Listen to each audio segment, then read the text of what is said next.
Ladies and gentlemen, dear friends from the Baltic Sea Commission, I would like to start this message sending you my warmest greetings to you, all members of the Baltic Sea Commission, and to all participants in this General Assembly. Unfortunately, due to the strike, the 10-day strike of the pilots of the Portuguese air carrier, I'm not able to be there with you. Regretting this last-minute and unexpected change in my plans because I was planning to be there, I would like to warmly thank Jari Saino, President of the Baltic Sea Commission, and Olaf Jörn, CEO of the Regional Council of Ostrobotnia, for their invitation and for their work in both organizing and hosting this General Assembly. In any case, and making use of the new technologies, I don't want to miss the opportunity to share with you some ideas about our joint work within CPMR since I took office, and to which your work at the Baltic Sea Commission is of the utmost relevance. A lot has already been achieved over the last months to open doors and strengthen our institutional cooperation with the new European Commission and the new European Parliament. In fact, we have established sound and strong working relations with the relevant commissioners and with new MEPs, making them familiar with the CPMR work and our goals for the future. Through the Baltic Sea Commission, CPMR is also consolidating its capacity to act thanks to the work of the current presidency, of the current president, but also thanks to the work and efforts of former presidents of this Commission. What's more, the Baltic Sea Commission has now an independent executive secretary who brings new capabilities for our upcoming work and challenges. And we do need a strong Baltic Sea Commission, as this area is of the high interest for Europe and for the CPMR. We look at you as the front runner in many aspects, such as the economic performance of many regions and countries in this area, the first ever macro-regional strategy that paved the way for all others in the European Union, and finally, the uniqueness of the Baltic Sea Commission being active in the area and part of a European organization like CPMR. It is this capacity to embed and to connect the sea basin dimension with an European dimension that makes us stronger. It is therefore fundamental that we continue to strengthen the synergies between the work done at the Commissioner's level and the work done at the CPMR General Secretariat, so we can harness the potential of the lessons learned between us.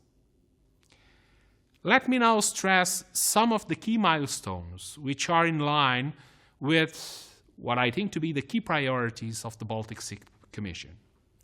I'll start with maritime investments. Structural funds and other regional or national funds are used and will be used to invest in the sea and coasts of our regions. CPMR launched a European platform on maritime investments to address how EU resources are used at the regional level and what types of investments are proposed and financed. I can now confirm that CPMR will co-organize a conference with DG Mare specifically on smart specialization strategies and maritime investments. This conference will take place on coming September. A joined-up approach that will continue throughout the programming period. Maritime spatial planning is another issue on which the Baltic Sea Commission the Baltic Sea Working Group has been quite active. Let us remember that the new directive on maritime spatial planning is now being implemented across Europe, covering a great number of subject matters. It is indeed my sincere belief that all CPMR regions have much to gain from an increased sharing of best practices on its implementation. The link with third countries is obviously a key to this process. And I can also mention many other maritime issues of common interest for CPMR and Baltic Sea Commission. Marine environment and our link with the HELCOM through the Baltic Sea Commission. Fisheries and the development of local-led communities, which is a priority in the Baltic Sea too. Maritime safety work led by the Blackish region, to mention a few. On all this, the Baltic Sea Commission should be praised for its accomplishments, but more importantly, CPMR counts on you to further strengthen our knowledge and capacity to influence the EU policies and to better adapt them to our region's different realities. My second topic will be transport. The Baltic Sea Commission has made important work on transport issues and is taking an active part in the accessibility campaign launched by the CPMR. In the framework of this campaign, CPMR organized a seminar on accessibility in Marseille on April 16th, where we highlighted the lack of budget for the Connecting Europe facility, which is a concern, given the need to reduce the accessibility constraints that many of our regions face.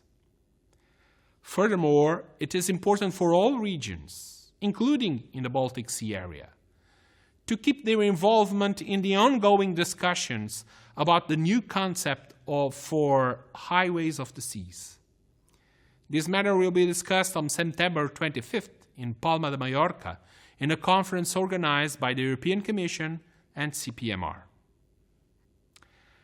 I'd like to end this message with some short remarks on energy issues, which will be discussed, I think, during this afternoon. The next meeting of the CPMR Political Bureau, which will take place on June 12th in Crete, will be the occasion to address the two strategic EU policy initiatives in this area. First, the international negotiations on climate, which will be addressed through the adoption of a policy position on the preparation of the COP21 conference. Secondly, the proposal for an energy union, which will be discussed on the basis of a specific analysis developed by the General Secretariat. Your discussions today will be very useful to develop input that can orientate the CPMR on this field, and I invite you all to send your key points and concerns to the General Secretariat in time to develop these policy papers. We all know too well the need for Europe's independence in energy production from third countries, and the right balance within the energy mix, Europe's interconnections, and particularly how to achieve the 10% interconnection target for electricity and the improvement of the electricity grid connection between Estonia and Latvia, for instance. The gas connections of Estonia, Latvia, and Lithuania with Finland and with the European grid, enhanced with bidirectional flows and the reduction of dependency on single gas suppliers. Then, much has to be done for the development of renewable energies and energy efficiency in order to achieve EU targets and to reinforce electricity grids to integrate more renewable energy all across Europe. And finally, there is the need to develop common cooperation projects. Regions of the Baltic Sea can share between themselves, but there is also a lot they can bring to cooperation with regions from other parts of Europe. We have many challenges and opportunities ahead of us. As the president of the CPMR, I am pleased to know that regions of the Baltic Sea are committed to the development of our activities in this part of Europe for the benefit of our territories and populations. Our action will help us to broaden the membership of our organization. In the Baltic Sea, we can still work to get more members to CPMR. Let's keep on doing good work and cooperate for the achievement of this goal. Once again, accept my apologies for not being able to be physically there with you today, but I hope to see you all in a very near future. Thank you for your attention and continue with the good work.